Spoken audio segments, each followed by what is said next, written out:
الحمد لله الأحد الجبار والصمد الغفار، وأشهد أن لا إله إلا الله الواحد القهار، وأشهد أن محمدا عبده ورسوله النبي المختار. اللهم صل على محمد وعلى آل محمد كما صليت على إبراهيم وعلى آل إبراهيم إنك حميد مجيد. وبارك على محمد وعلى آل محمد كما باركت على إبراهيم وعلى آل إبراهيم إنك حميد مجيد. أما بعد فإن خير الكلام كلام الله، وخير السنن سنن محمد صلى الله عليه وسلم، وشر الأمور محدثاتها، وكل محدثة بدعة، وكل بدعة ضلالة، وكل ضلالة في النار. يا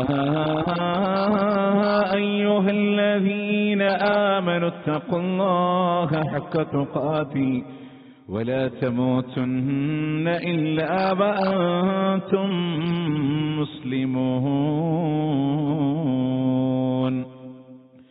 أعوذ بالله من الشيطان الرجيم.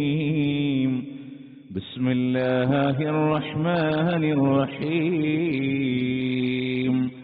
قل إن الموت الذي تفرون منه فإنه ملاقيكم، ثم تردون إلى عالم الغيب والشهادة فينبئكم بما كنتم تعملون.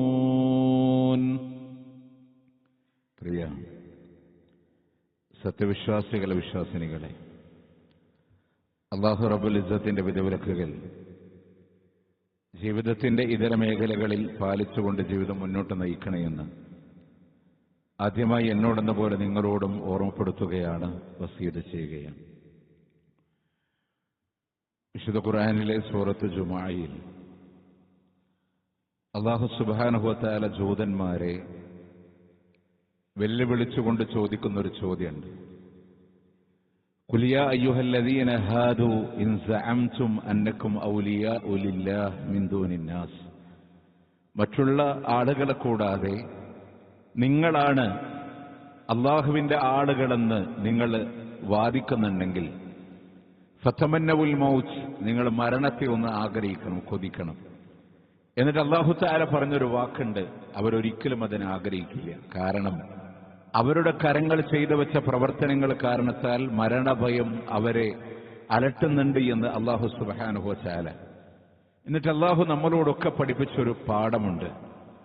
റസൂൽ അവരോട് പറഞ്ഞു കൊടുക്ക്, ഖുൽ ഇന്നൽ മൗതല്ലദീ തഫിറൂന മിൻ, തീർച്ചയായും നിങ്ങളൊക്കെ മരണത്തിൽ നിന്ന് പേടിച്ചോടുമ്പോ ഒരിക്കലും മരിക്കാതെ ഒരാളും ബാക്കിയില്ല. ഫഇന്നഹു മുലാഖിക്കും, അത് നിങ്ങളെ കണ്ടുമുട്ടുക തന്നെ ചെയ്യും.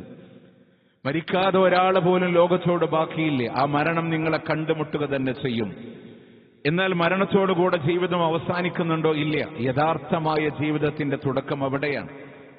അതുകൊണ്ട് സുമ്മ തുറജൂന ഇലാ ആലിമിൽ ഗൈബി വശഹാദ, ദൃശ്യവും അദൃശ്യവും അറിയുന്ന റബ്ബിലേക്ക് നിങ്ങളെ മടക്കപ്പെടുന്നു എന്ന് അല്ലാഹു സുബ്ഹാനഹു വ തആല നമ്മളോട് ഓർമ്മപ്പെടുത്തി തരാൻ.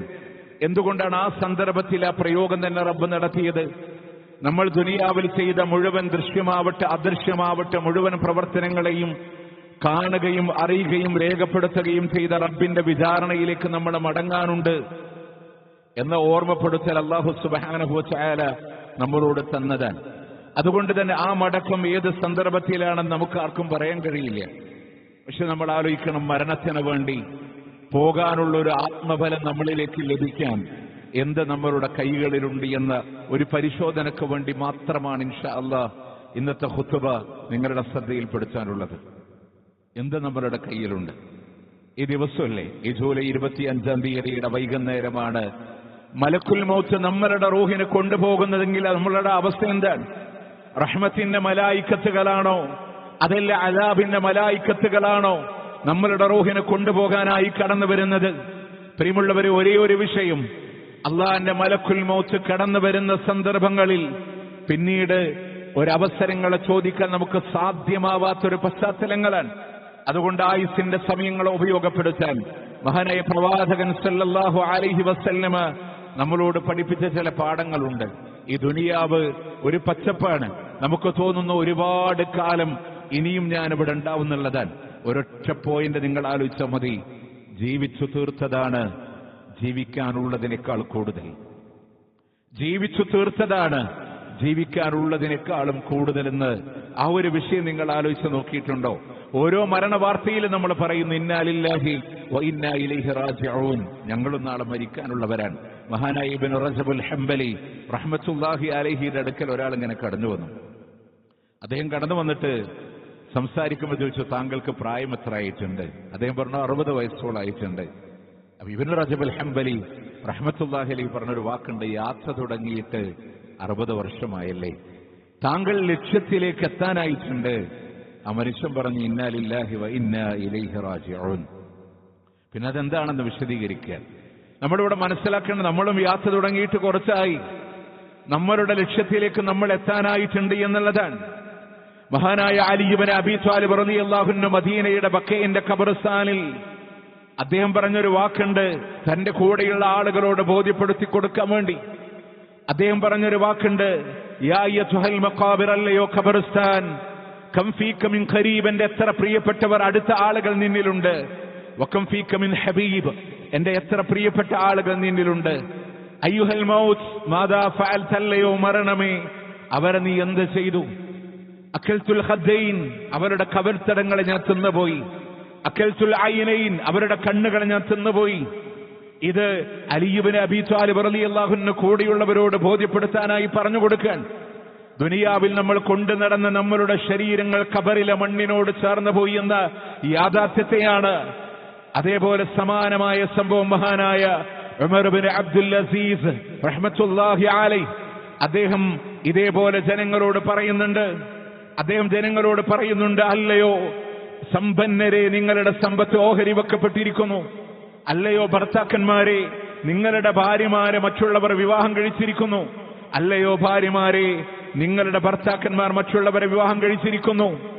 എന്നിട്ട് ഉമർ ഇബ്നു അബ്ദുൽ അസീസ് റളിയല്ലാഹു അൻഹു പറയാൻ, ആ ഖബറിൽ മറമാടപ്പെട്ടവർക്ക് സംസാരിക്കാനുള്ള കഴിവുണ്ടാകുമായിരുന്നെങ്കിൽ അവർ പറയുന്ന വാക്കെന്താകുമെന്ന് നിങ്ങൾക്കറിയുമോ?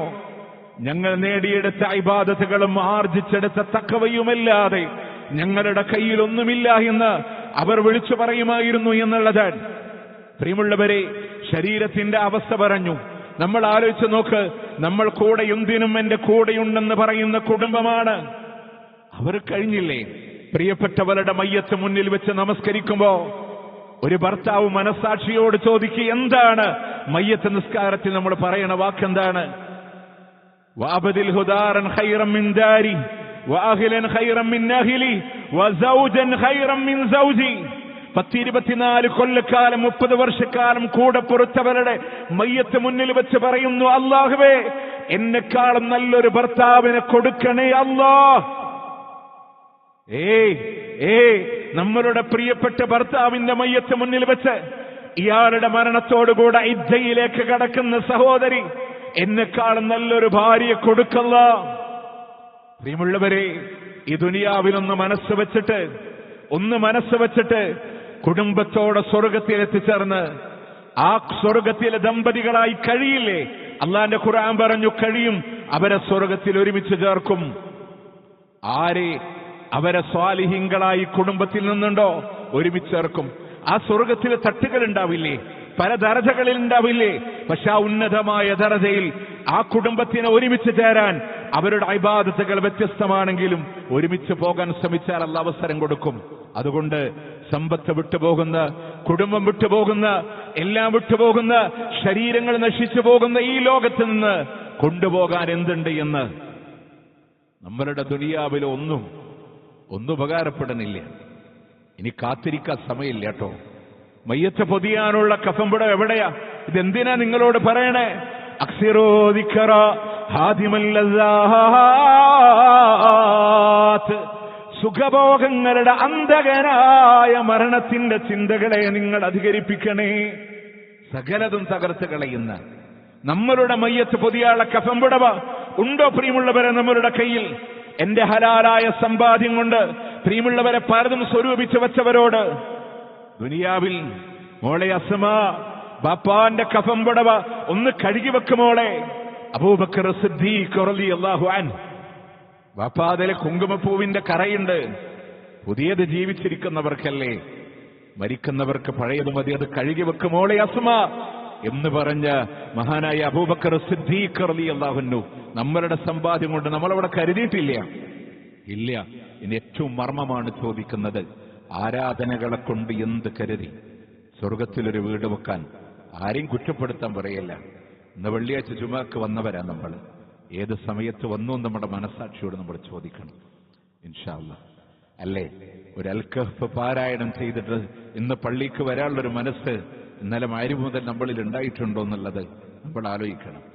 ജുമയുടെ ആ ഒരു ഫളലിനെ പ്രതീക്ഷിച്ച നിയ്യത്തോടുകൂടെ കുളിച്ചിട്ടാണോ? ആ ഒരു നിയ്യത്തിൽ കുളിച്ചിട്ട് അല്ല, സ്വമേധയാ കുളിക്കണ പോലെ കുളിച്ച് ഓടി വന്നിട്ടുണ്ടോ? അങ്ങനെ ആരാധനകളെ വെച്ച് നോക്കുമ്പോൾ എന്തുണ്ട്? സ്വർഗീയമായ കഫംപുടവയില് അല്ലാഹുവിന്റെ റഹ്മത്തിന്റെ മലായികത്തുകൾ ആഭരണം ചെയ്തുകൊണ്ട് ഒരു കുഹുതയിൽ നിന്ന് വെള്ളമെടുക്കുന്ന ലാഘവത്തോടെ റൂഹിനെ പിടിച്ചെടുക്കുന്ന ഭാഗ്യവാന്മാരിലൂടെ ഉൾക്കൊള്ളാൻ എന്റെ അമല് പര്യാപ്തമാണോ? ആണോ? 50 അധ്യായം സൂറത്ത് ഖാഫ്, കണ്ണിന്റെ മറ അല്ലാഹു തആല നീക്കിക്കളയുമ്പോ കണ്ണെത്താ ദൂരങ്ങളിലൂടെ വ്യാപിച്ചു കിടക്കുന്ന മലായികത്തുകളെ കാണുമ്പോ, പ്രിയമുള്ളവരെ, മലക്കുൽ മൗത്ത് തലഭാഗത്തിരിക്കുമ്പോ ശരീരത്തിന്റെ ഉള്ളിൽ ഒളിക്കുന്ന റൂഹിനെ ശക്തമായി പിടിച്ചു പറിക്കുമ്പോ നനഞ്ഞതായ പെഞ്ഞിക്കെട്ടിൽ കുടുങ്ങിയ ഇരുമ്പിന്റെ കൊളുത്തിനെ പിടിച്ചു പറിക്കുന്ന ഗൗരവത്തോടെ പിടിച്ചു പറിക്കുന്ന സന്ദർഭങ്ങളില് വലൗ തറാ ഇദിൽ ളാലിമൂന ഫീ അമറാത്തിൽ മൗത്ത്, അക്രമികളുടെ മരണത്തിന്റെ വേള നീ ഒന്ന് കാണേണ്ടത് തന്നെയാ. മലായികത്തുകൾ അവരുടെ കരങ്ങളെ കൊണ്ട് പ്രഹരിക്കുന്ന അവസ്ഥകളെ കാണേണ്ടത് തന്നെയാണ്. പ്രിയമുള്ളവരെ, കണങ്കാലിനോട് കണങ്കാലിനോട് കൂട്ടിപ്പിരിച്ച് വേദന സഹിക്കാൻ കഴിയാതെ ഇലാ റബ്ബിക യൗമഇദിനിൽ മസാഖ്, വല്ലാത്ത ആയത്താണ് ട്ടോ. ഖുത്ബ കഴിഞ്ഞ് വീട്ടിൽ പോയാലും 75 അധ്യായം സൂറത്ത് ഖിയാമ, കല്ലാ ഇദാ ബലഅതി തറാഖിയ വഖീല മൻ റാഖ്, കല്ലാ വേണ്ടടോ, ഇദാ ബലഅതി തറാഖിയ, റൂഹ് വന്ന് തൊണ്ടക്കുടിയിലൂടെ കുരുങ്ങുമ്പോ ജീവിതത്തോടെ വിട പറയുകയാണ്, ലോകത്തോട് വിട പറയുകയാണ്. മടിത്തട്ടിൽ കിടക്കുന്ന പ്രിയപ്പെട്ടവളോട് യാത്ര പറയുന്ന നിമിഷമാണ്. ഏതോ ഒരു പ്രത്യേകമായ ദിശയിലൂടെ കണ്ണുനട്ട് കണ്ണിലൂടെ ഒലിച്ചിറങ്ങുന്ന കണ്ണുനീര് പോലും സ്വന്തം കരങ്ങളെ കൊണ്ട് തുടക്കാൻ കഴിയാതെ നിസ്സഹായനായി കാത്തുകെട്ടിക്കിടക്കുമ്പോ കൂടെയുള്ളവരെ അറിയുന്നില്ല. അല്ലാഹുവിന്റെ മലായികത്തുകളെ നേർക്ക് നേരെ കാണുമ്പോ റൂഹ് തൊണ്ടക്കുടിയിലൂടെ കുരുങ്ങുമ്പോ വഖീല മൻ റാഖ്, ഇനി വൈദ്യം നടത്താൻ ആരെങ്കിലുമുണ്ടോ? ഇനി ചികിത്സ നടത്താൻ ആരെങ്കിലുമുണ്ടോ? അറ്റകൈ പ്രയോഗിക്കാൻ, ദുനിയാവിലേക്കൊന്ന് തിരിച്ചു വരാൻ, ജീവന്റെ തുടിപ്പിനെ ഒന്ന് പിടിച്ചു നിർത്താൻ ആരെങ്കിലും എനിക്ക് സാധ്യമാകുമോ എന്ന് കരുതുമ്പോ ഇല്ല. വലന്ന അന്നഹുൽ ഫിറാഖ്, അവരുടെ വേർപാടിന്റെ സമയമാണെന്ന് മനസ്സിലാക്കുമ്പോ യാത്ര പറയുകയാണ്, മരിക്കുകയാണ്, രക്ഷയില്ല എന്ന് മനസ്സിലാക്കുമ്പോ വേദന സഹിക്കാൻ കഴിയണില്ല. അവരുടെ കണങ്കാലിനോട് കൂട്ടിപ്പിരിക്കപ്പെടുകയാണ്. മരണത്തിന്റെ വേദന കടിച്ചമർത്തുമ്പോ ഒരാൾ പോലും താങ്ങാനില്ല, സമാധാനിപ്പിക്കാനില്ല, ആശ്വസിപ്പിക്കാനില്ല. ഇലാ റബ്ബിക യൗമഇദിനിൽ മസാഖ്, നിന്റെ രക്ഷിതാവിലേക്കാണ് നിന്നെ നയിക്കപ്പെടുന്നത് എന്ന റബ്ബിലേക്കാണ് മടക്കമെന്നുള്ളതാണ്. ആ വേദനല്ലേ ആ വേദനയില്ലേ, ആരുമില്ല സാന്ത്വനിപ്പിക്കാൻ. പ്രിയമുള്ളവരെ, അതിലേത് കൂട്ടത്തിൽ നമ്മൾ പെടുമെന്ന് തീരുമാനിക്കാം. ഇവിടുത്തെ ഇബാദത്തുകളെ കൊണ്ട്, അമലുകളെ കൊണ്ട് നമ്മളതിന് സജ്ജമായിട്ടുണ്ടോ എന്ന് പരിശോധിക്കാനാണ് മുത്തനബി സല്ലല്ലാഹു അലൈഹി വസല്ലം പറഞ്ഞത്, നമ്മളോട് പഠിപ്പിച്ചത്. ഇവിടെ നമുക്ക് അധ്വാനിക്കാനുള്ളൊരു ഇടം. ഇത് ചതിക്കുന്നൊരു വഞ്ചന ചരക്കാണ്, ചതിക്കുന്ന വഞ്ചന ചരക്കാണ്.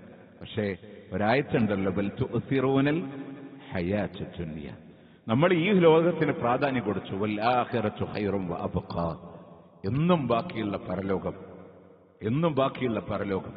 അവിടേക്ക് നമ്മൾ കരുതലുകളൊന്നും ഉണ്ടായിട്ടില്ല. നമ്മളുടെ അധ്വാനം കൊണ്ട് ദുനിയാവിലൊരു വീട് വെക്കാൻ നമ്മൾ ശ്രമിച്ചു, വേണ്ടതാണ്, അനിവാര്യമായതാണ്. പക്ഷെ സ്വർഗത്തിലൊരു വീട് വെക്കാനുള്ള പണി നമ്മൾ നോക്കിയിട്ടുണ്ടോ? ഇല്ലല്ലോ. അതുകൊണ്ട് ഓരോ സമയങ്ങൾ ഉപയോഗപ്പെടുത്താൻ അദ്ദുനിയ മസ്റഅത്തുൽ ആഖിറ, ഈ ലോകം പരലോകത്തിന് വേണ്ടിയുള്ള ഒരു കൃഷിഭൂമിയാണ്. നല്ലൊരു കൃഷി ചെയ്താൽ, നല്ല വളം കൊടുത്ത് നല്ല വിത്തിറക്കി അനുയോജ്യമായ മണ്ണിലൂടെയുള്ള കൃഷിക്ക് അതിന്റെ ശ്രദ്ധയുണ്ടോ? നല്ല വിളവ് നമുക്ക് ലഭിക്കുമെങ്കിൽ ഇവിടെ കൃഷിയിറക്കി വിളവ് കൊയ്യാനുള്ളത് ആഖിറത്തിലാണ്. അതിനെന്ത് വേണം? ഒരു 3 ടിപ്സുകളെ നിങ്ങളോട് പറയണേ. അത് ജീവിതത്തിലൂടെ ഉൾക്കൊള്ളാൻ നമുക്ക് സാധ്യമായാൽ, കൊണ്ടുവരാൻ സാധ്യമായാൽ അൽഹംദുലില്ലാഹ് ആഖിറത്തിൽ നല്ലൊരു വിളവ് കൊയ്യാൻ പറ്റും. ഏതാണ്? ഒന്ന്, ലിസാനുൻ ദാക്കിറ, അള്ളാഹ്ക്ക് വേണ്ടി ദിക്ർ ചൊല്ലുന്നൊരു നാവ് നമ്മളിലുണ്ടോ? നമ്മൾ ശ്രദ്ധിക്കണം. നമുക്ക് നാവുണ്ട്, നമ്മൾ സംസാരിക്കുന്നുണ്ട്, എല്ലാ കാര്യത്തിലും നമ്മൾ വ്യാപൃതരാണ്. വേണ്ടതിനും വേണ്ടാത്തതിനൊക്കെ സംസാരിക്കുന്നുണ്ട്, അല്ലേ? തമാശ പറയുന്നുണ്ട്, ചിരിക്കുന്നുണ്ട്, സന്തോഷിക്കുന്നുണ്ട്. ആ നാവ് കൊണ്ട് ദിക്ർ ചൊല്ലാൻ കഴിഞ്ഞോ? സ്വർഗത്തിൽ നമുക്ക് പരലോകത്തെ രക്ഷപ്പെടാൻ സാധിക്കും. നല്ല വിളവ് കിട്ടും, നല്ല വിളവ് കിട്ടും.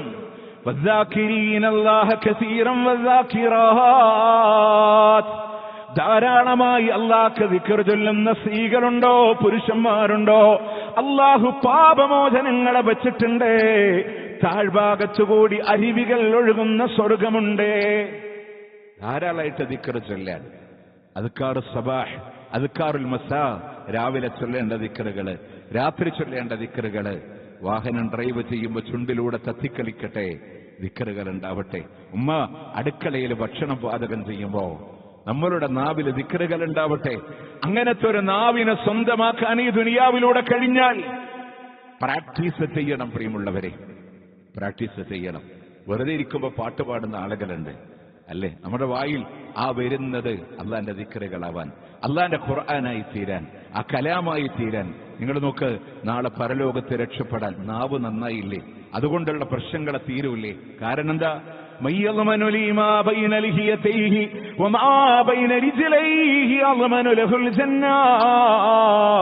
രണ്ട് താടിയലിനിടയിലുള്ളത് കൊണ്ട്, രണ്ട് കാലിനിടയിലുള്ളത് കൊണ്ട് തെറ്റ് ചെയ്യില്ല എന്ന് ആരെനിക്ക് ഉറപ്പ് നൽകുന്നുവോ സ്വർഗം നൽകാമെന്ന് ഞാൻ അവനെ ഗ്യാരണ്ടിയാ. അള്ളാന്റെ മുത്ത് റസൂൽ സല്ലല്ലാഹു അലൈഹി വസല്ലം നാവ് കൊണ്ട് തെറ്റ് ചെയ്യൂല എന്ന് ഉറപ്പ് നൽകിയാൽ ആ നാവ് നരകത്തിക്ക് കൊണ്ടുപോകും നമ്മളെ. നമ്മൾ വിചാരിക്കണത് നിസ്കരിക്കണില്ലേ ഞാൻ, നോമ്പെടുക്കണില്ലേ ഞാൻ, ആഴ്ചയിൽ ഖുർആൻ ക്ലാസ്സിന് വരുന്നില്ലേ? ഇല്ലേ? പ്രിയമുള്ളവർ, അള്ളാന്റെ കോടതിയിൽ കടന്നു വരുമ്പോ മുഫ്ലിസ്, പാപ്പരായവൻ ആരാണ്? സഹാബ പറഞ്ഞു, റസൂലെ, ദിർഹമും ദീനാറൊന്നും കയ്യിലില്ലാത്തവനാ. അള്ളാന്റെ റസൂൽ എന്ന് നിവർന്നിരുന്ന് പറഞ്ഞു, സഹാബ, ഒരുപാട് അമലുകളുമായി റബ്ബിന്റെ കോടതിയിലൂടെ കടന്നു വരുന്ന ആളുകളുണ്ട്. പക്ഷേ നാവ് കൊണ്ട് മറ്റുള്ളവരെ ഉപദ്രവിച്ചതുകൊണ്ട് അവന്റെ അമലുകളൊക്കെ കൊടുത്ത് അവസാനം കൊടുക്കാനൊന്നുമില്ലാതെ അവരുടെ പാപങ്ങൾ ഇവന് വേണ്ടി നൽകപ്പെടുന്നവനില്ലേ? അവനാ ദരിദ്രൻ, അവനാ ദരിദ്രൻ. പ്രിയമുള്ളവരെ, എത്ര ഇബാദത്തുണ്ടാവും നമ്മളുടെ കൈകളിലൂടെ. മറ്റുള്ള ആളുകളെ സംബന്ധിച്ചുള്ളത് പറഞ്ഞാൽ പോലും അത് പരദൂഷണമാണെന്ന് പഠിപ്പിച്ച അല്ലാഹുവിന്റെ ദീൻ. അമലുകള് സ്വീകരിക്കപ്പെടാത്ത സാഹചര്യങ്ങൾ ഉണ്ടാവും, അമലുകൾ മറ്റുള്ളവർക്ക് കൊടുക്കപ്പെടേണ്ടുന്ന സാഹചര്യങ്ങൾ ഉണ്ടാവും. അതുകൊണ്ട് നാവിനെ, മൻ കാന യുഅ്മിനു ബില്ലാഹി വൽ യൗമിൽ ആഖിർ, ആരെങ്കിലും അല്ലാഹുവിലും അന്ത്യദിനത്തിലും വിശ്വാസമുണ്ടോ, ഫല്യഖുൽ ഖൈറാ ഔ ലിയസ്മുത്, നല്ലത് പറയാ, ഇല്ലേ മിണ്ടാതിരിക്കുക, ഇല്ലേ മിണ്ടാതിരിക്കുക. അങ്ങനെ നാവിനെ പ്രാക്ടീസ് ചെയ്ത് അരുതാത്തതൊന്നും മോശപ്പെട്ടതൊന്നും ഞാൻ പറയില്ല എന്നുള്ള തീരുമാനം മക്കളെയും അങ്ങനെ പഠിപ്പിച്ചു കൊടുത്ത്, പ്രിയമുള്ളവരെ, നാവ് മതി നമ്മളുടെ അമലുകളെ ഇല്ലായ്മ ചെയ്യാൻ, നോമ്പിനെ ഫസാദാക്കാൻ. ഹുമസ എന്ന് പറയും അല്ലാഹു തആല, ഹുത്തമ എന്ന് പറയും നരകത്തിനെ സംബന്ധിച്ച് സൂറത്ത് ഹുമസയിലെ പഠിപ്പിച്ചപ്പോൾ നമ്മളോട് പറഞ്ഞ വാക്കെന്താ? അള്ളാഹു പറഞ്ഞ വാക്കെന്താണ്? എന്താണ്? ഹുസമ, കത്തിജ്വലിക്കുന്ന നരകാഗ്നിയിലെ, ആളിക്കത്തുന്ന നരകാഗ്നിയില്, അടച്ചുമൂടപ്പെട്ട നരകാഗ്നിയില് നീറ്റപ്പെട്ട തൂണുകളാൽ ബന്ധനസ്ഥരായി കത്തിക്കപ്പെടുന്നവരാരാണ്? വൈലുൻ ലികുല്ലി ഹുമസതിൻ ലുമസ. മറ്റുള്ളവരെ കുത്തിപ്പറഞ്ഞ് കുറവാക്കി പറഞ്ഞ് ഉണ്ടോ? ജീവിതത്തിൽ സംഭവിക്കണുണ്ടോ? നമ്മൾ ആലോചിക്കണം. നാവിനെ ദിക്ർ ചൊല്ലുന്ന നാവാക്കി മാറ്റാൻ. സുബ്ഹാനല്ലാഹ്, അൽഹംദുലില്ലാഹ്, അല്ലാഹു അക്ബർ, ലാ ഇലാഹ ഇല്ലല്ലാഹ്. അള്ളാഹ്ക്ക് ഏറ്റവും ഇഷ്ടമുള്ള 4 ദിക്റുകള് എത്ര ചൊല്ലാൻ പറ്റൂ? എണ്ണം പറഞ്ഞിടത്ത് എണ്ണം പിടിക്കാം, എണ്ണം പിടിക്കാൻ കഴിയാത്തിടത്ത് ധാരാളമായിട്ട് ചൊല്ലാം. പ്രിയമുള്ളവരെ, അള്ളാഹ്ക്ക് എണ്ണം പഴക്കില്ല. ജോലിയെടുത്ത് കയ്യിലെ തഴമ്പ് വീണ് വെള്ളം കൊണ്ടുവന്ന് ഷോൾഡറിൽ അടയാളം വീണ് റസൂലുള്ളാഹിന്റെ കരളിന്റെ കഷ്ണമായ ഫാത്തിമ റളിയല്ലാഹുവിനെ കടന്നു വന്ന് മുത്തുനബിയുടെ വീട്ടിലെ ഒരു പരിചാരകയെ വെച്ചു തരൂ, പണിയെടുത്തിട്ട് പ്രയാസാൻ അലിന്റെ കൂടെ. ഇന്നത്തെ ബാപ്പാരൊക്കെ പറയില്ലേ, എന്റെ മോള് തീരുമാനാക്കിയിട്ട് പോയ മതി. റസൂൽ സല്ലല്ലാഹു അലൈഹി വസല്ലം വീട്ടിലില്ല. പ്രവാചകന്റെ ഭാര്യമാര്, പ്രവാചകൻ വന്നപ്പോ പറഞ്ഞു മോള് വന്നിരുന്നു. മുത്തുനബി സല്ലല്ലാഹു അലൈഹി വസല്ലം കടന്നു ചെന്നു. അലി റളിയല്ലാഹുവിന്റെ ഫാത്തിമ റളിയല്ലാഹുവിന്റെ ഉറങ്ങാൻ വേണ്ടി ഇങ്ങനെ തയ്യാറെടുക്കാൻ കാലിന്റെ വെള്ള കാണുന്ന രൂപത്തിൽ കാല് മടക്കി രണ്ടുപേരുടെയും നടുവിലിരുന്നു. എന്റെ മോൾ എന്നോട് ആവശ്യപ്പെട്ടതൊരു വൃത്തിയാണെങ്കിൽ അതിനേക്കാളും ശ്രേഷ്ഠമായത് എന്റെ മോൾക്ക് ഞാൻ പറഞ്ഞു തരട്ടെയോ? ഉറങ്ങാൻ കിടക്കുന്നതിന് മുമ്പ് സുബ്ഹാനല്ലാഹ് 33 അൽഹംദുലില്ലാഹ് 33 പ്രാവശ്യം, അല്ലാഹു അക്ബർ 34 പ്രാവശ്യം എന്റെ മോള് പറയലാണ്. ആ വിഷമങ്ങൾക്കൊക്കെ സൊല്യൂഷൻ അള്ളാന്റെ ദിക്റിലുണ്ട് എന്നുള്ളതാണ്. അല്ലാണ്ട് ഒരു വൃത്തിയെ വെച്ച് പണം ചെലവാക്കാത്തതിന് പകരമായിട്ട് ഒന്നിങ്ങനെ ദിക്ർ ചൊല്ലിക്കൊടുക്കാന്നല്ല. എല്ലാ പ്രയാസങ്ങൾക്കും ദിക്ർ ഒരു സ്വാന്തനമുണ്ട്. എന്നിട്ട് അലി റളിയല്ലാഹു അൻഹു പറയാ, എന്റെ ജീവിതത്തിൽ ഞാനത് വിട്ടിട്ടില്ല എന്ന്. റസൂലുള്ളാഹിന്റെ കാലം കഴിഞ്ഞ് ഖിലാഫത്തിന്റെ ഭരണത്തിന്റെ കാലഘട്ടങ്ങളിൽ സഹാബത്ത് ചോദിച്ചു സിഫീനിൽ സഫർ 1 മുസ്ലിങ്ങൾ തമ്മിൽ ഏറ്റുമുട്ടിയപ്പോ അങ്ങ് അസ്വസ്ഥനായിരുന്നു, അന്നും താങ്കൾ അത് ചൊല്ലിയിരുന്നോ? അന്ന് പോലും ഞാനത് വിട്ടിട്ടില്ല എന്ന് അലി ഇബ്നു അബീ ത്വാലിബ് റളിയല്ലാഹു അൻഹു. അങ്ങനെ ദിക്റുകളെ ഉണ്ടോ? അൽഹംദുലില്ലാഹ്, സ്വർഗത്തിൽ നമുക്കൊരു മുതൽക്കൂട്ടാണ്. രണ്ടാമത്തെ പോയിന്റ് നമ്മൾ മനസ്സിലാക്കേണ്ടത് വഖൽബുൻ ഷാക്കിറ, നന്ദി ചെയ്യുന്നൊരു ഹൃദയം ഉണ്ടാവണം നമുക്ക്. എന്ത് അള്ളാന്റെ എന്ന് കിട്ടിയാലും അൽഹംദുലില്ലാഹ്. നമുക്കെന്താ പറയാൻ പറ്റാത്തെന്നറിയോ? നമ്മളുടെ നോട്ടം ശരിയല്ല. അതുകൊണ്ട് നമുക്ക് ഒരിക്കലും പറയാൻ പറ്റണില്ല. നമ്മളെപ്പോഴും നോക്കണം, ഇങ്ങനെ മേപ്പെട്ടൊക്കെ നമ്മൾ നോക്കിക്കൊണ്ടിരിക്കുക ഇല്ലേ? ഉള്ളതുകൊണ്ട് അൽഹംദുലില്ലാഹ് എന്ന് പറയാൻ പറ്റണില്ല നമുക്ക്. ഉൻദുറൂ ഇലാ മൻ ഹുവ അസ്ഫല മിൻകും, താഴെത്തട്ടിലുള്ളവരിലേക്ക് നിങ്ങൾ നോക്കണേ. വലാ തൻദുറൂ ഇലാ മൻ ഹുവ ഫൗകകും, മുകളിലുള്ളവരിലേക്ക് നോക്കണ്ട. വഹുവ അജ്ദറു അല്ലാ തസ്ദറൂ നിഅമത്തല്ലാഹി അലൈക്കും, അല്ലാഹു തന്ന അനുഗ്രഹങ്ങളെ നിസ്സാരമാക്കാതിരിക്കാൻ അതാണ് നിങ്ങൾക്ക് ഉത്തമമെന്ന് നബി സല്ലല്ലാഹു അലൈഹി വസല്ലം. നമ്മളെക്കാൾ പാവപ്പെട്ടവരിലേക്ക് നോക്ക്. സാമ്പത്തികമായിട്ട് കയ്യിലില്ലേ? എന്നാലും നിങ്ങൾ ആലോചിച്ച് നോക്കേ, എത്ര ആളുകൾ ബുദ്ധിമുട്ടുന്നുണ്ട്. ഇന്ന് നിങ്ങൾ ആലോചിച്ചൊക്കെ തഖ്വ പള്ളിയിൽ ആരോഗ്യത്തോടെ വന്നിരിക്കണില്ലേ നമ്മള്? ഇല്ലേ? ഈ കൂട്ടത്തിൽ നിന്നുള്ള ആളുകൾ നിങ്ങൾക്കറിയാം. അള്ളാഹു ശിഫാഅത്തിൽ പ്രദാനം ചെയ്യട്ടെ. ഓക്കെ, ഇവിടെ നമ്മളോട് കണ്ണില് ഇവിടെ പള്ളിയിൽ വന്നിരുന്ന ഒരു ഉമ്മാക്കുന്ന ഇളകാൻ വയ്യാതെ കിടക്കുന്നുണ്ട്. അള്ളാഹു സമാധാനം കൊടുക്കട്ടെ. ഒന്ന് മാറ്റി കിടത്താനേ എല്ലാം നുറുങ്ങൊന്ന് പേടിച്ചിട്ട് കിടത്താൻ പറ്റില്ല. ഓർമ്മ ഉണ്ട്, ആ ഓർമ്മയിൽ ഇബാദത്ത് ചെയ്തുകൊണ്ടിരിക്കുക. അങ്ങനത്തെ ഒരു ഉമ്മ ഉണ്ട്. ഒരിക്കലൊരു ക്യാൻസർ വന്ന് മാറി രണ്ടാമതും ഉള്ളിൽ ബ്ലീഡിങ് വന്ന് പലപ്പോഴും വരാത്ത നമ്മളുടെ സഹോദരൻ കഴിഞ്ഞ വെള്ളിയാഴ്ച ട്രീറ്റ്മെന്റ് ഇടയിൽ വീണ്ടും ഇവിടെ ജുമാക്ക് വന്നു. ഇന്ന് അദ്ദേഹത്തെ കാണില്ല. പല വെള്ളിയാഴ്ചകൾ ഇവിടെ ഉണ്ടാവലുണ്ട് അല്ലേ? ഞാൻ പറഞ്ഞു നമ്മൾ തിരിച്ചറിയണില്ല. കുറാൻ ക്ലാസ്സിൽ എപ്പോഴും ഓൺലൈനിൽ ചേർന്ന ഒരു ഉമ്മ ഒരു 5000 രൂപ സ്വതക്ക ചെയ്യണമെന്ന് ആഗ്രഹമുണ്ട് പറഞ്ഞപ്പോ ഒരു പള്ളിക്കും വേണ്ടിയിട്ട്, നിങ്ങൾക്കറിയോ അവർക്ക് ആരുമില്ല, കിട്ടിയ പൈസ ഇങ്ങനെ എടുത്തു വെച്ചിട്ട് അവർക്ക് ഡയാലിസിന്റെ വക്കത്ത് നിൽക്കുമ്പോൾ അവര് പ്രതീക്ഷിക്കണം ഞാൻ മരിക്കണതിന് മുമ്പ് ഉള്ള പൈസ കൊണ്ട് എന്തെങ്കിലുമൊക്കെ ചെയ്തേക്കാൻ പറ്റുമെന്ന്. അങ്ങനെ ചിന്തിക്കണവരുണ്ട്. നമ്മളല്ല കാത്തില്ലേ? നിങ്ങൾക്ക് തോന്നുന്നുണ്ട് എനിക്കൊന്നുമില്ലാന്ന്? RCCയുടെ അകത്തളങ്ങളിൽ ഒന്ന് കടന്നു ചെല്ലാൻ പറ്റോ? അള്ളാഹു തന്ന നിഅമത്ത് എത്ര വലുതാണെന്ന്. ഉമ്മാന്റെ കയ്യിൽ 3.5 വയസ്സുള്ള കുഞ്ഞ് പുഴു തിളക്കണ പോലെ തിളക്കുമ്പോ നമ്മൾ വിചാരിക്കും ഉമ്മാക്കൊന്ന് വിട്ടുകൊടുത്തൂടെ. കയ്യവിടുമ്പോ ചുമരിൽ പോയി തലയടിച്ച് താഴെ വീഴുന്നത് ബ്രെയിൻ ട്യൂമറിന്റെ വേദന വന്ന് 3.5 വയസ്സുള്ള കുട്ടിക്ക് താങ്ങാൻ പറ്റണില്ലെങ്കിൽ അള്ളാഹു കാത്തിട്ടില്ലേ നമ്മളെ? ഒന്ന് ശ്വാസമെടുക്കാൻ പ്രയാസപ്പെടുന്നവരെ, ഭക്ഷണം കഴിക്കാൻ പ്രയാസപ്പെടുന്നവരെ, പ്രിയമുള്ളവരെ, ട്യൂബിലൂടെ ജ്യൂസ് അരിച്ചു കൊടുത്ത് അതുകൊണ്ട് ശരീരം ഇങ്ങനെ കോമാ സ്റ്റേജിൽ കിടന്ന് മെലിഞ്ഞൊട്ടി പോകുന്നവര്, മലമൂത്ര വിസർജനം എവിടെ നടത്തണമെന്ന് പോലും അറിയാതെ വീട്ടിലൂടെ കഴിയുന്ന ആളുകള്, അള്ളാഹു കാത്തിട്ടില്ല നമ്മളെ, ഒരുപാട് കാത്തിട്ടില്ല. അതുകൊണ്ട് അല്ലാഹ് അൽഹംദുലില്ലാ അൽഹംദുലില്ലാ എന്ന് പറയാൻ രാത്രിയുടെ അന്ത്യയാമങ്ങൾ മുഴുവൻ നിന്ന് നമസ്കരിക്കുമ്പോ അള്ളാന്റെ മുത്ത് റസൂല് പറഞ്ഞൊരു വാക്കുണ്ട്, എന്റെ പാപങ്ങളൊക്കെ പുറത്തു തന്ന അള്ളാഹിനോട് അഫലാ അകൂന അബ്ദൻ ശുക്കൂറാ, നന്ദിയുള്ള അടിമയായി തീരേണ്ട ആയിഷ. പറക്കുന്നതിന് മുമ്പ് വാപ്പ മരിച്ച്, ജനിച്ചു വീണ് നോക്കാൻ തുടങ്ങിയ വെല്ലിപ്പ മരിച്ച്, ഉമ്മാന്റെ സ്വാതന്ത്ര്യങ്ങളില്ലാതെ ഇടക്കാലത്ത് ഉമ്മയും മരണപ്പെട്ട് പരിപൂർണമായ യതീമായി ഷാബ് അബൂ താലിബ് താഴ്വരയിൽ മൃഗങ്ങളെ പോലെ ഉപരോധിക്കപ്പെട്ട് ഒട്ടകത്തിന്റെ കടിഞ്ഞാട് കിട്ടിയിരുന്നെങ്കിൽ വെള്ളത്തിലിട്ട് കുതിർത്തുകൊണ്ട് ഭക്ഷണം കഴിച്ചാലോ എന്ന് കൂടെയുള്ള സഹാബത്ത് ചോദിക്കുമാറ് മൃഗങ്ങളെ പോലെ പച്ചരുതെന്ന് കാശിക്കുന്ന ജീവിതങ്ങൾ ഉണ്ടായിരുന്നു എന്ന് പറയുമ്പോ അഹ്സാബ് യുദ്ധത്തിന്റെ രണഭൂമിയിലെ വയറിന്റെ മേല് കല്ല് വെച്ച് കെട്ടി വിശപ്പിനെ അടക്കി ഭരിച്ച ലോകത്തിന്റെ നായകൻ പറഞ്ഞ വാക്ക് അഫലാ അകൂനു അബ്ദൻ ശുക്കൂറാ, എന്റെ അല്ലാഹ്ക്ക് നന്ദിയുള്ള അടിമയായി തീരേണ്ട ആയിഷ ഞാൻ. വേണ്ടേ? ഇനി പറ പ്രിയമുള്ളവരെ, നന്ദി പറയാൻ, ശുക്ർ ചെയ്യാൻ കഴിഞ്ഞിട്ടുണ്ടോ?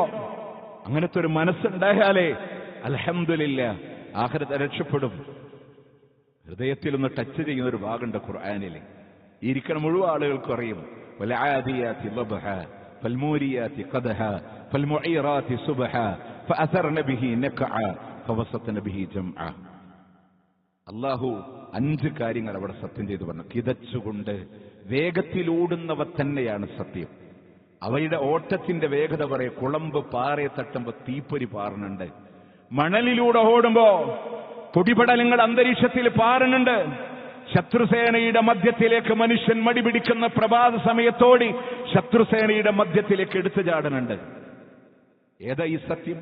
ഒരു 4 കാലി മൃഗമാകുന്ന കുതിരയെ പറ്റിയിട്ടല്ല പറഞ്ഞേ. ആ കുതിര ഇങ്ങനെ ഓടിയത് ആർക്ക് വേണ്ടിയിട്ടാ? കുതിരയുടെ മനുഷ്യരാകുന്ന യജമാനു വേണ്ടി. പണം കൊടുത്ത് വാങ്ങിയ കുതിര കുറച്ച് പുല്ല് പറിക്കാൻ അതിനെ മേയാൻ വിട്ടപ്പോ വെള്ളം കുടിച്ചപ്പോ അതിന്റെ യജമാനനോട് ഒരു കുതിര സ്വന്തം ജീവൻ നോക്കാതെ മണലാരുണ്യത്തിലോടിയ വേഗതയാ പറഞ്ഞ്. പാറയിൽ കുളമ്പ് തട്ടുമ്പോഴേക്കും തീ പാറുമാറ്, മണലിലെ കുളമ്പിന്റെ ചാഞ്ചല്യം അന്തരീക്ഷത്തിലേക്ക് പൊടി പടരുമാറ് ജീവൻ നോക്കാതെ മധ്യത്തിലേക്ക് എടുത്തു ചാടിയ കുതിര യജമാനന് വേണ്ടി കഷ്ടപ്പെടുമ്പോ അത് സത്യം ചെയ്ത് അല്ലാഹ് പറഞ്ഞ വാക്കെന്നറിയോ? ഇന്നൽ ഇൻസാന ലിറബ്ബിഹി ലകനൂസ്. മനുഷ്യൻ അവന്റെ രക്ഷിതാവിനോട് നന്ദി കെട്ടവനാണെന്നല്ല, നന്ദി കെട്ടവൻ തന്നെയാണ്. അല്ലാഹു സുബ്ഹാനഹു വ തആല തഅ്കീദിന്റെ ലാമ, നന്ദി കെട്ടവൻ തന്നെയാണ്. ഒരു കുതിരയുടെ പോലും നന്ദി കാണിക്കുന്നില്ല. അവസാനിച്ചിട്ടില്ല കേട്ടോ. വ ഇന്നഹു അലാ ദാലിക ലശഹീദ്. ആ നന്ദികേടിന് അവൻ സാക്ഷിയാൻ മുണ്ടുന്നില്ല. അവൻ എന്റെ റബ്ബിനോട് നന്ദികേട് കാണിക്കല്ലേ. ലോകത്തിൽ ഏറ്റവും വലിയ നന്ദികേടായ അള്ളാന്റെ മണ്ണിൽ അവൻ തന്ന് കാലുകൊണ്ട് നടന്ന് വെള്ളം കുടിച്ച് അന്നം ഭുജിച്ച് അവനല്ലാത്തവരെ ആരാധിക്കുന്നവനോട് ശരിയല്ല എന്ന് പറയാനുള്ള നട്ടല് പോലും കാണിക്കാതെ അതിന്റെ കൂടെ നിന്ന് ആഘോഷിക്കാൻ വരെ മനസ്സ് കാണിക്കുന്ന മുസ്ലിങ്ങൾ പഠിക്കണം.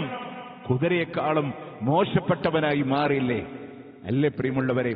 അതുകൊണ്ട് നന്ദി ചെയ്യുന്ന ഹൃദയം, എന്ത് കിട്ടിയാലും അൽഹംദുലില്ലാഹ് എന്ന് പറയാൻ.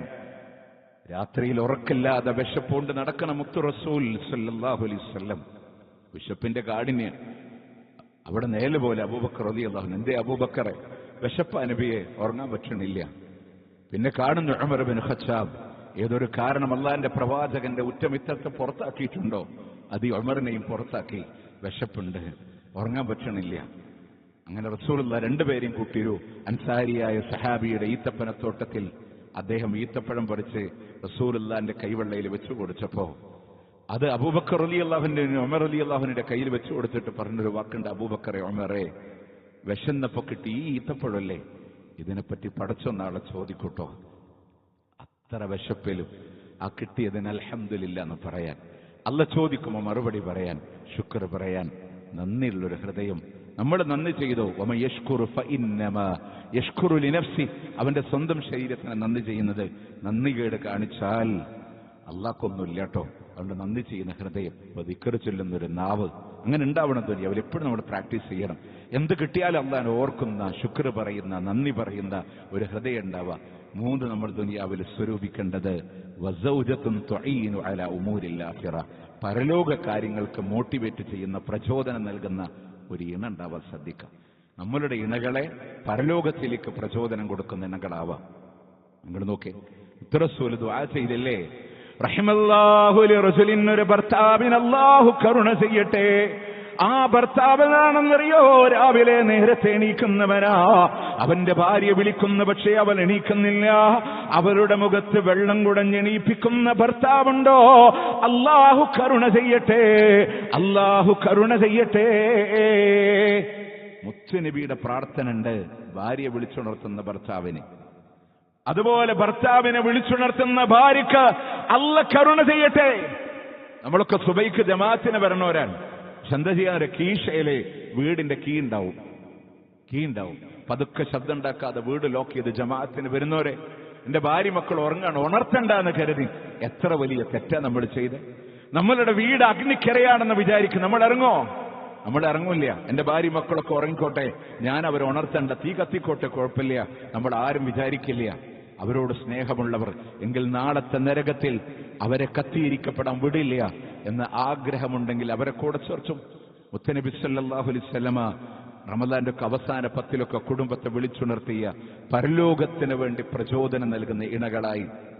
സഹോദരിമാരെ, ദുനിയാവിന്റെ ആവശ്യങ്ങൾക്ക് വേണ്ടി, ഒരുപക്ഷെ ഈ ദുനിയാവിലെ ദുരഭിമാനത്തിന് വേണ്ടി, അണ്ടർലൈൻ ചെയ്ത് വെക്കണേ, ദുരഭിമാനത്തിന് വേണ്ടി, ആങ്ങളയുടെ മോന്റെ കല്യാണം, ഞാൻ അവന്റെ അമ്മായിയാണ്, അതുകൊണ്ട് സ്വർണ്ണ മോതിരം കൊടുത്തിട്ടില്ലെങ്കിൽ ശരിയാവില്ല എന്ന് വാശി പിടിക്കുന്നവരില്ലേ?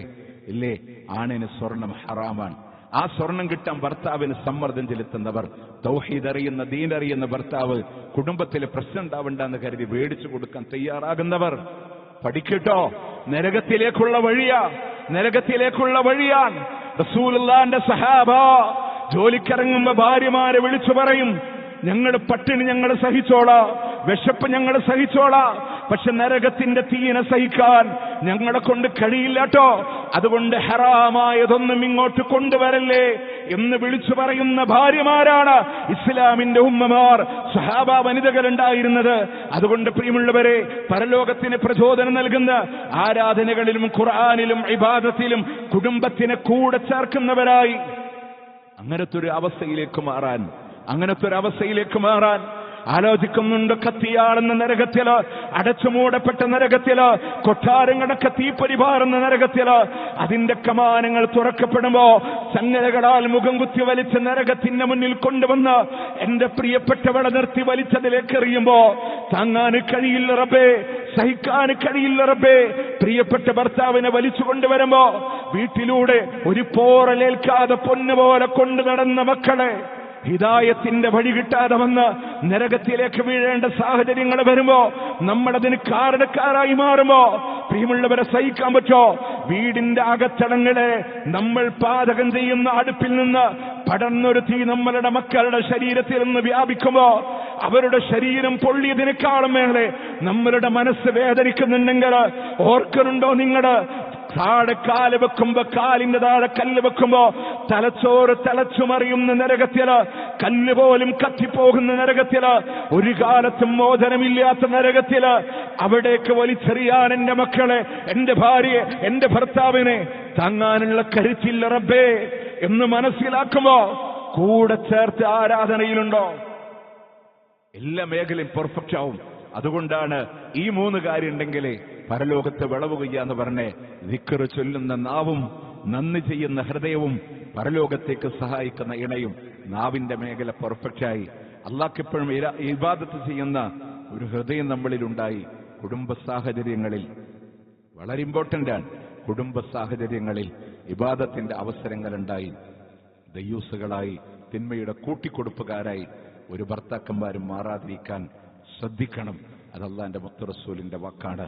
അതുകൊണ്ട് പരലോക വിജയം നൽകാൻ ഇത്തിരി പോന്ന ദുനിയാവിൽ നിന്ന് യാത്ര പോകുമ്പോൾ വലിയൊരു വിഭവങ്ങളുമായി യാത്ര പോകാൻ അല്ലാഹു സുബ്ഹാനഹു വ തആല നമുക്കൊക്കെ തൗഫീഖ് നൽകി അനുഗ്രഹിക്കുമാറാവട്ടെ. അഖൂലു ഖൗലി ഹാദാ വഅസ്തഗ്ഫിറുല്ലാഹ ലീ വലക്കും ഇന്നഹു ഹുവൽ ഗഫൂറുർ റഹീം.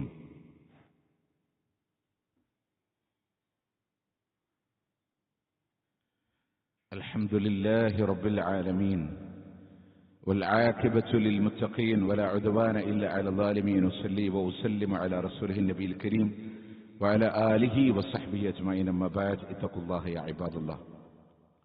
പ്രിയമുള്ള സഹോദരന്മാരെ, ഈ രണ്ടാമത്തെ റക്അത്തിലെ ഈ രണ്ടാമത്തെ ഖുത്ബയിൽ നിങ്ങൾ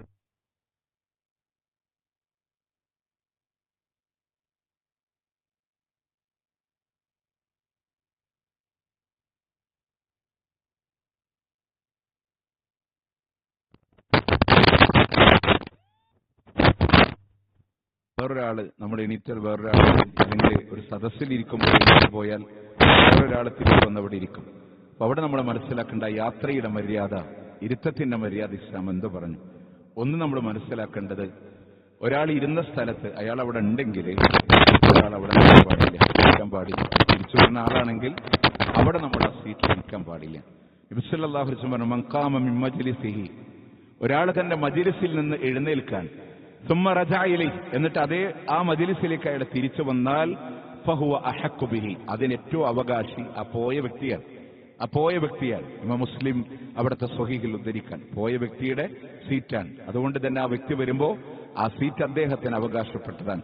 രണ്ട് നമ്മൾ മനസ്സിലാക്കേണ്ട, എണീറ്റ് പോകുന്ന ഒരാൾക്ക് ആ സീറ്റ് ആവശ്യമുണ്ടെങ്കിൽ അവിടെ ഒരു അടയാളം വെക്കണമെന്ന് പോലും അള്ളാന്റെ ദീൻ പറയുന്നുണ്ട്. അബൂദാവൂദ് ഉദ്ധരിക്കുന്ന ഹദീസിൽ കാണാം, كان رسول الله صلى الله عليه وسلم إذا جلس وجلسنا حوله فقام فأراد الرجوع نزعنا له أو بعض ما يكون عليه.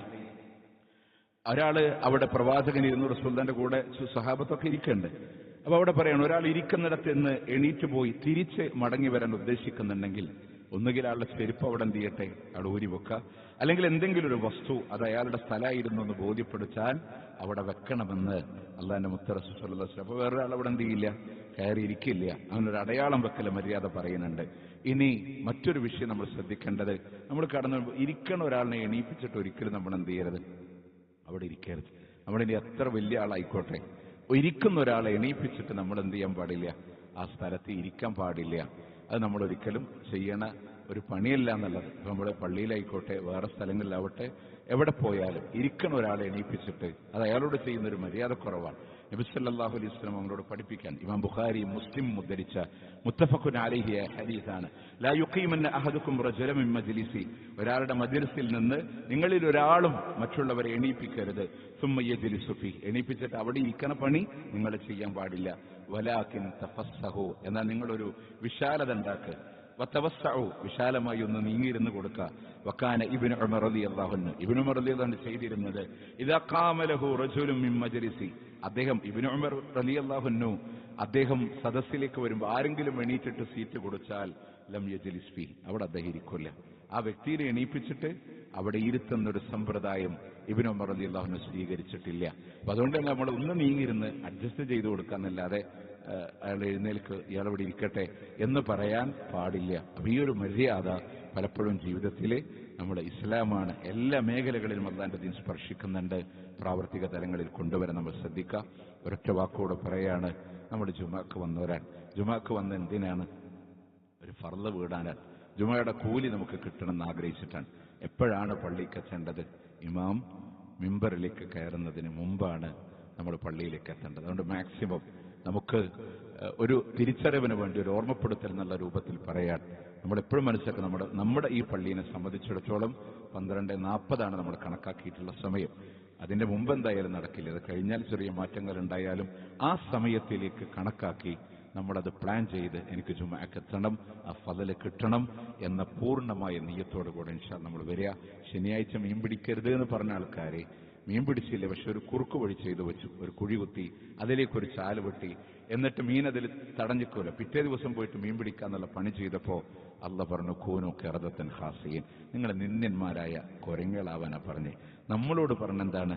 ജുമാക്ക് വിളിക്കപ്പെട്ടാൽ കച്ചവടം ഉപേക്ഷിച്ച് വേഗം വരാൻ പറഞ്ഞു. നമ്മൾ ആ കച്ചവടം കൂടെ തീർത്തിട്ടേ വരുള്ളൂ എന്ന് കരുതുമ്പോൾ ചെയ്യരുത് എന്ന് പറഞ്ഞതിന് ചെയ്യണമെങ്കിൽ മറ്റേ കുരങ്ങന്മാരായ സമൂഹത്തെക്കാളും മോശമായൊരു പണിയല്ലേ നമ്മൾ ചെയ്യുന്നത് എന്നുള്ളത് നമ്മൾ മനസ്സിലാക്കുക. അതുകൊണ്ട് ഇൻഷാ അല്ലാഹ് എനിക്ക് ജുമാ വേണം എന്ന നിയ്യത്തോടെ നമ്മൾ ആലോചിക്കുക. നന്മ തിന്മകൾ എഴുതി വെക്കുന്ന മലായിക്കത്തുകളുണ്ട്. നമ്മൾ 1 മണിക്ക് വന്നാലും 1:10 വന്നാലും 2-ാം ഖുത്ബയുടെ അവസാനം വന്നാലും ആ വന്ന സമയം അവർ എഴുതി വെക്കും. പക്ഷെ ജുമഅയുടെ ഫളല് രേഖപ്പെടുത്തുന്ന മലക്കുകളുണ്ട്. ആ മലക്കുകൾ ഇമാം മിമ്പറിൽ കയറിയാൽ പിന്നെ അവർ ആ ജുമയുടെ ഫളല് രേഖപ്പെടുത്തില്ല, അവരും ഖുതുബ ശ്രവിക്കുന്നവരായിട്ട് മാറും. അപ്പൊ അതുകൊണ്ട് തന്നെ അടുത്ത വെള്ളിയാഴ്ച മുതൽ ആ ഒരു നിയത്തിൽ സംഭവിച്ച അപാകതകളെ അള്ളാഹിനോട് പൊറുക്കലിനെ തേടുക.